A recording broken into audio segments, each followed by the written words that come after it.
Pernah gak sih, pas market lagi turun, kamu cuma bisa duduk diam dan punya harap bahwa harga akan kembali naik?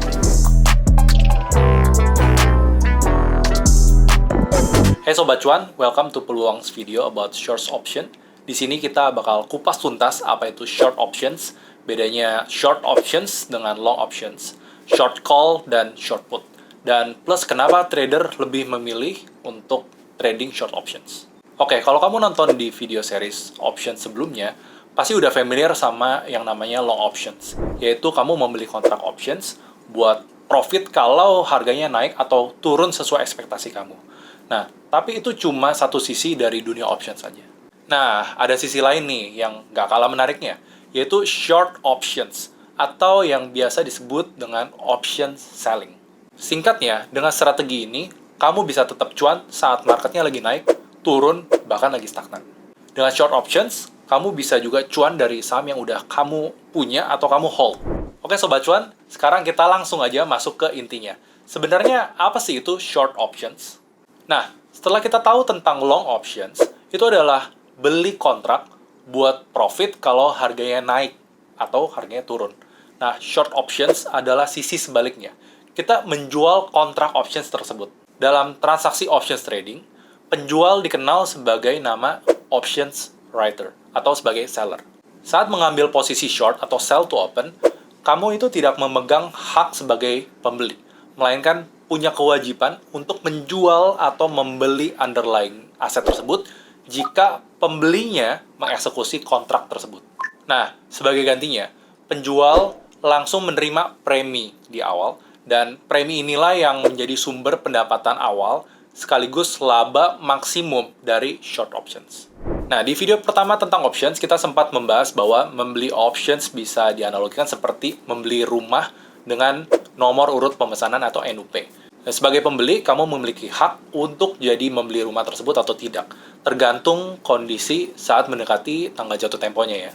Jika kamu jadi membeli, kamu bisa mendapatkannya di harga yang sudah disepakati di awal. Namun, jika tidak jadi, kamu hanya kehilangan dana yang kamu udah bayarkan untuk NUP tersebut. Sementara itu, dalam posisi short options, kamu berada di posisi penjual nih. Nah, ibaratnya kamu menjual rumah dengan sistem NUP dan kamu menerima uang di muka untuk penjualan NUP tersebut. Jika pada akhirnya pembeli tidak jadi membeli rumahnya, maka kamu memperoleh keuntungan dari NUP yang sudah dibayarkan oleh pembeli. Tapi jika pembeli memutuskan untuk melanjutkan pembeliannya, maka kamu sebagai penjual wajib menjual rumah tersebut di harga yang sudah disepakati di awal. Selain itu, ada beberapa istilah kunci yang perlu kamu ketahui, yaitu premi, strike price, dan expiration date. Nah, apa sih itu premi? Premi adalah harga yang dibayar pembeli ke penjual untuk sebuah kontrak options. Nah, yang kedua, ada strike price. Ini adalah harga yang disepakati dalam kontrak untuk mengeksekusi transaksi dari underlying asetnya. Dan yang terakhir, expiration date, ini adalah tanggal kadaluarsa dari kontrak options tersebut. Oke Sobat Cuan, sekarang mari kita bahas perbedaan utama dari long dan short options. Sebenarnya ada 3 hal penting yang membedakan.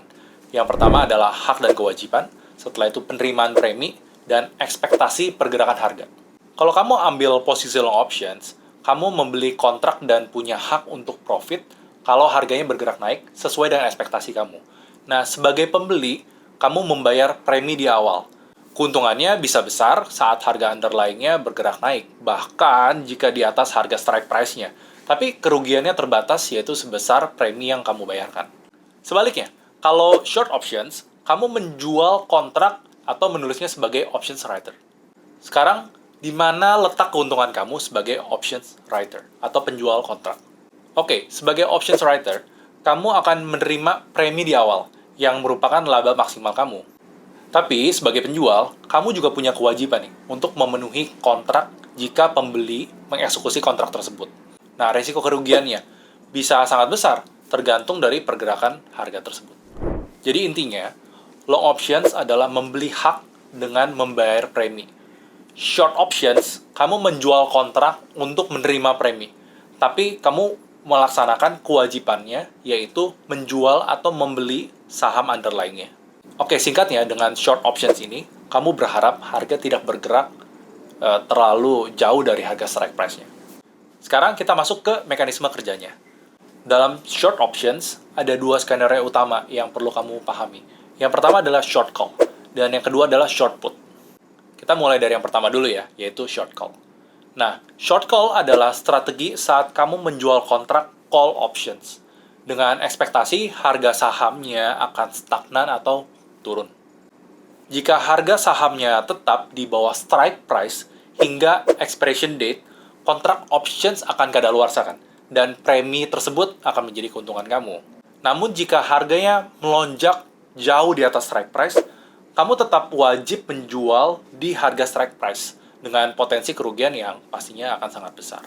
Oke, sekarang kita lanjut ke skenario kedua, yaitu short put.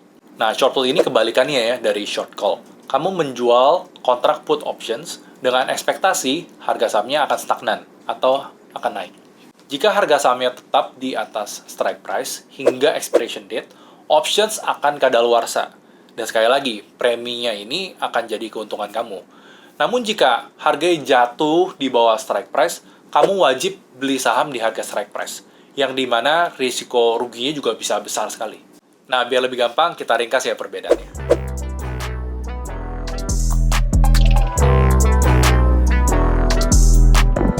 Perlu diingat, risiko short options itu besar. Saat kamu membuka posisi short, kamu bukan cuma menjual kontrak, tapi juga menyiapkan jaminan di mana satu kontrak itu mewakili 100 saham dan bisa butuh dana kolateral jika kontrak tersebut dieksekusi oleh pembeli.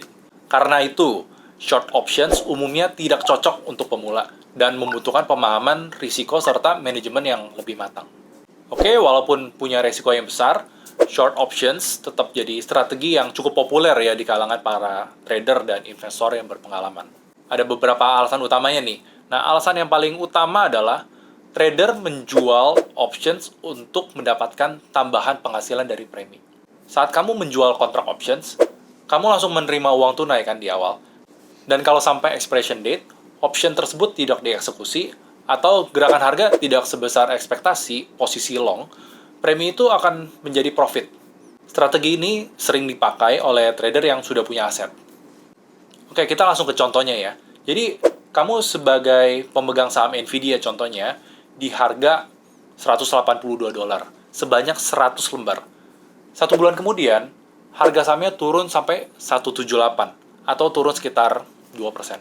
Nah, kalau kamu cuma pegang sahamnya, jelas kamu akan rugi $4 per lembar, atau $400 in total.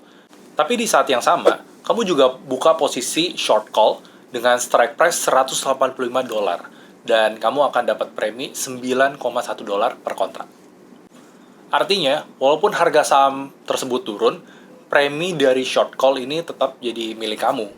Jadi, perhitungan sederhananya, rugi dari saham minus sekitar $4, ditutup oleh premi yang plus $9,1. Hasil akhirnya, kamu masih bisa menikmati keuntungan $5,1 per lembar saham, karena satu kontrak merepresentasikan 100 lembar saham, jadi total keuntungan kamu itu sekitar $510. Alasan kedua, nah, short options cocok digunakan saat market lagi stagnan atau nggak bergerak terlalu agresif. Berbeda dengan long options yang butuh pergerakan harga yang besar dan cepat, short options ini justru sebaliknya. Penjual options mendapatkan keuntungan dalam kondisi. Yang pertama, harga bergerak stagnan. Dia tidak naik atau tidak turun secara signifikan. Dan yang kedua adalah harga bergerak sedikit atau juga berlawanan dengan ekspektasi pembeli. Selama harga aset tetap di sekitar strike price dan tidak bergerak cukup jauh ya, options tersebut tidak menguntungkan bagi pembeli untuk dieksekusi. Dan di kondisi ini, penjual, dan dalam hal ini kita ya yang melakukan short options, kita lah yang akan menikmati keuntungan. Nah, tapi perlu diingat nih, meskipun terlihat menarik, short options bukanlah strategi untuk semua orang, karena itu penting banget untuk memahami risiko dan menggunakan perhitungan yang lebih matang.